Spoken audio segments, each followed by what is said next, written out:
सभी साथियों का मैं डॉक्टर अनिल बुढ़ानिया मेरे यूट्यूब चैनल पर स्वागत करता हूं। साथियों, आज के एसीआर से संबंधित वीडियो में एसएसओ आईडी पे एसएसओ राजगाज एचआरएमएस जो नया पोर्टल लॉन्च किया गया है उसी पे एसीआर भरी जानी है, उसके बारे में आपको इस वीडियो में बताऊंगा। इसके साथ ही अगर आपके रिव्यूइंग और एक्सेप्टिंग अथॉरिटी रिटायर हो गए हैं उस लेवल से आपको एसीआर ऑटो फॉरवर्ड कैसे करवानी है इसके बारे में इस वीडियो में बताने वाला हूँ।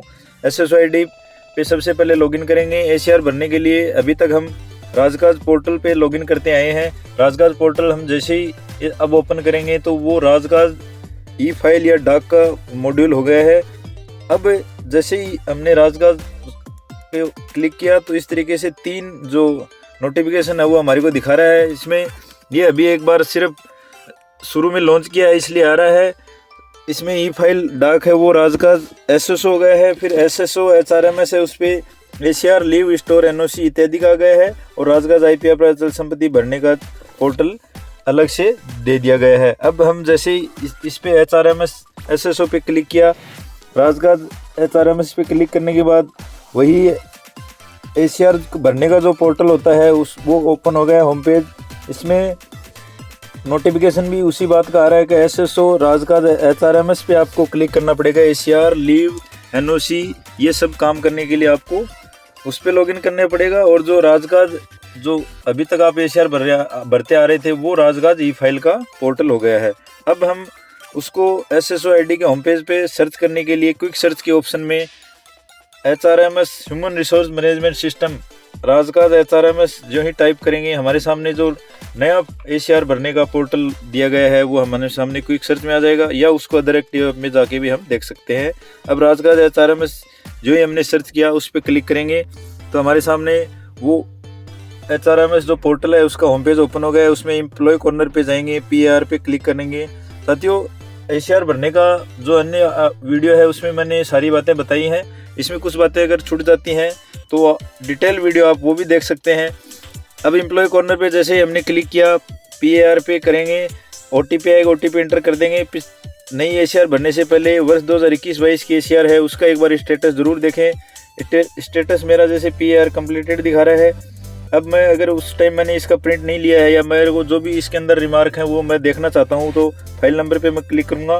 प्रिंट का ऑप्शन जो राइट साइड में ब्लिंक कर रहा है उस पर क्लिक करते ही पीडीएफ जनरेट हो जाएगी। इसमें सारी डिटेल है वो देखी जा सकती है और इसका यहाँ से पीडीएफ या प्रिंट लिया जा सकता है, पीडीएफ बनाई जा सकती है। अब आएंगे वर्ष 2022-23 जो हाल फिलहाल वित्तीय वर्ष खत्म हुआ उसकी एसीआर भरने के बारे में, उसको सर्च करेंगे और क्रिएट हायरार्की के ऑप्शन पे क्लिक करेंगे। पीआर हायरार्की का जो पार्ट ओपन होता है उसमें सबसे पहले रिपोर्टिंग की डिटेल होती हैं, वो एक बार पूरी तरीके से देख लें। अगर आपकी डिटेल सही है तो ठीक है, अदरवाइज आपकी डीडीयू इस तरह से इनको चेंज करवाया जा सकता है। उसके बाद आता है साथियों अप्रेजल हायरार्की का जो दूसरा पार्ट है उसमें आता है अप्रेजल डिटेल। अप्रेजल डिटेल में सबसे पहले फाइनेंशियल ईयर की एंड और स्टार्ट और एंड डेट रहती हैं। अगर आपके पोस्टेड ऑफिस में अगर कोई चेंज करना है आपको तो वो आप उसके नाम के सामने जाके सर्च का जो ऑप्शन रहता है उसमें आप सर्च कर सकते हैं। आपका डेजिग्नेशन अगर चेंज हुआ है तो डेजिग्नेशन के सामने सर्च का ऑप्शन है उस पर क्लिक कर आपका जो डेजिग्नेशन है वो चेंज किया जा सकता है। पोस्टेड ऑफिस अगर आपको चेंज करना है तो वो ये इस कॉलम में जो आप चेंज करेंगे वो आप जो अभी करंट जो एसीआर भर रहे हैं उसके अंदर यही जो मॉडिफिकेशन आप कर रहे हैं वो शो करेगा। अगर आपका मेन पेज पे अगर कोई पोस्टिंग प्लेस में और उसमें दिक्कत है तो वो आपको अपने डीडीयू इस तरह से करवानी होगी। अब आता है इसके अंदर अप्रेजल हायरार्की का पॉइंट। अप्रेजल हायरार्की में सबसे पहले रिपोर्टिंग अथॉरिटी का चयन किया जाएगा। अपने से जो नेक्स्ट लेवल हायर अथॉरिटी है उसका हम चयन करेंगे। यहाँ पे अगर आपकी प्रेफर्ड लिस्ट में ऐड है तो वो आपको दिखा देगा, अदरवाइज आप ऑल पे जाएं। ऑल पे जाके एसएसओ आईडी से सर्च करना किसी भी अथॉरिटी को सबसे इजी होता है। उनकी अगर एसएसओ आईडी आपको पता है तो एसएसओ आईडी के कॉलम में टाइप करें, सर्च करेंगे तो आपको संबंधित अथॉरिटी का नाम है वो आपके सामने सर्च कॉलम में आ जाएगा। उसके नाम उसको सर्च टिक करते हुए आप प्रोसीड करेंगे तो वो रिपोर्टिंग अथॉरिटी का चयन आपके सामने हो जाएगा। अब आता है रिव्यूइंग और एक्सेप्टिंग अथॉरिटी। अगर आपके अप्रेजल पीरियड के दौरान चेंज हुए हैं तो आपको अलग एसीआर नहीं बननी होती। रिपोर्टिंग अथॉरिटी अगर आपका 90 या 90 दिन से ज़्यादा अगर आप किसी के अंडर में रहें तो आपको अलग एसीआर बननी होती है। और रिव्यूइंग और एक्सेप्टिंग अथॉरिटी में जो लास्ट 90 डेज रहता है उन्हीं को अगर काउंट करना होता है। इसके बाद अगर वो अथॉरिटी अगर आप रिटायर हो गए हैं उस लेवल से आपको ऑटो फॉरवर्ड करवानी है या फिर 30 दिन में तो ऑटोमेटिक ऑटो फॉरवर्ड हो जाती है।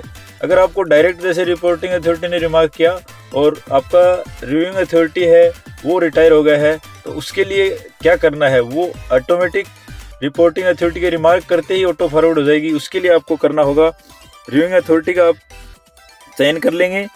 उसके बाद उसका जो देन डेजिग्नेशन है उसके अंतर्गत आपको रिटायर सर्च करेंगे, तो रेगुलर रिटायरमेंट के कॉलम पे टिक करते हुए ओके करेंगे, तो ये आपकी एसीआर यहाँ से जो है रिपोर्टिंग अथॉरिटी का रिमार्क होगा ऑटोमेटिक फॉरवर्ड हो जाएगी। अगर कुछ साथियों ने इस कॉलम का चयन नहीं करते हुए अगर एसीआर भर दिया है तो वो 30 दिन पे ऑटो फॉरवर्ड हो जाएगी, उनको कोई फिर से एसीआर भरने की ज़रूरी नहीं है। अभी जो हाल फिलहाल जो भर रहे हैं वो ये काम कर देंगे तो उनकी एसीआर इस लेवल से जल्दी फॉरवर्ड हो जाएगी, सेम डे आपकी ऑटो फॉरवर्ड होकर नेक्स्ट लेवल पे चली जाएगी।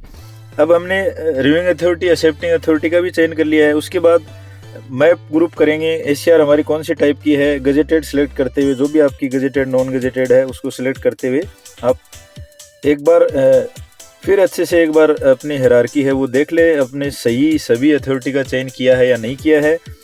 अब हम इस एसीआर को सेव एंड इनिशिएट कर देंगे, तो हमारे सामने जो अप्रेजल एपीआर अप्रेजल पीरियड की जो हमारे को एसीआर भरनी है उसका पार्ट 1 हमारे सामने ओपन हो जाएगा।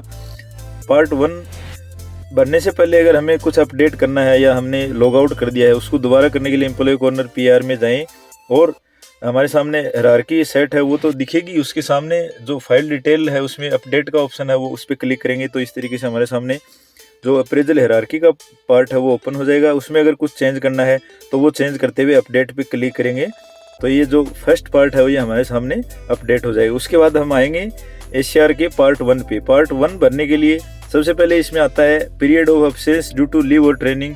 अगर आप अप्रेजल पीरियड के दौरान किसी लीव या ट्रेनिंग में रहे हैं 15 या 15 दिन से ज़्यादा, तो वो डिटेल आप एंटर करते हुए इसमें फिलअप कर दें। इसके बाद आता है सेल्फ अप्रेजल फॉर की रिजल्ट एरिया, जो आपको टारगेट और अचीवमेंट डिपार्टमेंट द्वारा पिछले वर्ष में दिए गए थे, उनका कितना आपका टारगेट था, कितना आपने अचीवमेंट किया है। अगर स्पेशल आपने कोई काम किया तो रीजन उसके अंदर लास्ट कॉलम उसमें भर सकते हैं। सबसे पहले की रिजल्ट एरिया में टारगेट का टाइप है वो देख लेंगे, फिजिकल है, फाइनेंशियल है, अदर है, कौन सा वो भरते हुए टारगेट अचीवमेंट को भर देंगे। एड्रो करते हुए जितने प्रकार के भी टारगेट आपको दिए गए हैं वो आप एंटर कर दें। सबसे पहले जो की रिजल्ट एरिया का है उसमें टारगेट का टाइप सेलेक्ट करना ना भूलें, और आगे फिर टारगेट और अचीवमेंट भरते हुए अगर कम रहा है तो उसका रीजन लिख सकते हैं, अगर ज़्यादा कुछ अचीवमेंट किया तो उसका भी आप लास्ट कॉलम में है वो एंटर कर सकते हैं। उसके बाद हमने की रिजल्ट एरिया भर दिया। उसके बाद आता है night stay other than headquarter. अगर आप कहीं इंस्पेक्शन वगैरह के लिए ले हैं, ये higher authority district level officer या उनसे भी ऊपर है उनके लिए लागू होता है, वो आप भर सकते हैं। अदरवाइज इसको नो करते हुए एनुअल हेल्थ चेकअप का जो पॉइंट है उस पर आएंगे। अगर आपकी एज 50 या 50 से ज़्यादा है तो आपको साल में 3 साल में एक बार मेडिकल चेकअप कराना, तो उसकी डिटेल आपको ऐड करनी पड़ेगी। यस करें, डेट ऑफ सर्टिफिकेट है वो एंटर कर दें। फाइल आपको अटैच करनी होगी, फाइल अपलोड का जैसे ऑप्शन करेंगे ब्राउज पे क्लिक कर आप जो भी आपके सिस्टम में आपके मेडिकल सर्टिफिकेट की फ़ाइल है वो सिलेक्ट करते हुए यहाँ पे अपलोड कर देंगे। अगर आप एज 50 से कम है तो उसको नो कर दें। उसके बाद ऑप्शन आता है पार्ट 1 का लास्ट पॉइंट ब्रीफ डिस्क्रिप्शन। आपने अगर कोई स्पेशल वर्क पीरियड के दौरान किया है तो वो आप इसके अंदर टाइप कर दें, या अलग से जैसे मैंने इसमें हर चीज़ की वर्ड की फाइल बना रखी है उससे मैं कॉपी पेस्ट कर रहा हूँ, तो इस तरीके से आपका बहुत समय बचेगा और आप इजीली पार्ट 1 भर देंगे और लॉग आउट भी बीच में नहीं होगा। इस तरीके से हमने सारी डिटेल है वो भर दी पार्ट 1 की और इसको सेव कर देंगे। पार्ट 1 में हमने सबसे पहले लीव या ट्रेनिंग का भरा, की रिजल्ट एरिया का भरा, मेडिकल या हेल्थ चेकअप का भरा और स्पेशल जो हमने वर्क किया उसका डिस्क्रिप्शन भर दिया। उसके बाद हम सबमिट करने से पहले एक बार इसका प्रीव्यू लेंगे। प्रीव्यू में हम सारी पोस्टिंग डिटेल, की रिजल्ट एरिया या स्पेशल वर्क में जो भी ब्रीफ डिस्क्रिप्शन हमने भरा है वो सारा चेक कर लेंगे। प्रीव्यू करने के बाद हम इसको सबमिट करते ही हमारी जो इस एसीआर इस बार की जो मैंने भरी है उसका status pending with reporting officer दिखाएगा। इसके बाद अगर मेरे को कभी भी आप देखना है इसको तो आप एम्प्लॉय कॉर्नर में पीआर पे जाएंगे, लॉगिन करेंगे तो ओटीपी आएगा। ओटीपी करने के बाद फाइल नंबर पे क्लिक कर आपका स्टेटस देख सकते हैं आप इसका, या स्टेटस देखने के साथ साथ आप इसमें अगर आपका इसका पीडीएफ लेना चाहते हैं तो वो ले सकते हैं। साथियों, इस तरीके से हमने आज की वीडियो में जो भी एसीआर भरने का जो नया पोर्टल एसएसओ में लॉन्च किया गया है HRMS, उसमें 4 चीज़ें हमारे को दी गई हैं, उनके बारे में जाना।